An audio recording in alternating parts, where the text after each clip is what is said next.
വീട് പണി നടക്കുന്നുണ്ട്, പ്രാർത്ഥിക്കണം. ഞാൻ പറഞ്ഞു പ്രാർത്ഥിക്കാം, വീട് പണി നടക്കട്ടെ, ഞാൻ പ്രാർത്ഥിക്കാം.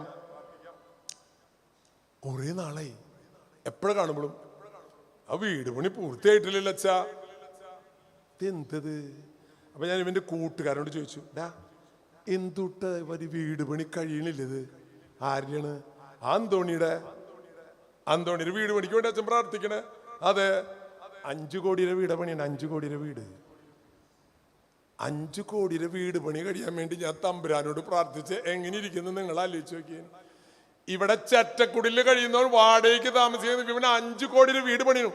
മാതാപിതാക്കളെ, നമ്മൾ ചെയ്യുന്ന ഓരോ പ്രവൃത്തികളും തമ്പുരാൻ വിലയിരുത്തും, ഉറപ്പാണ്.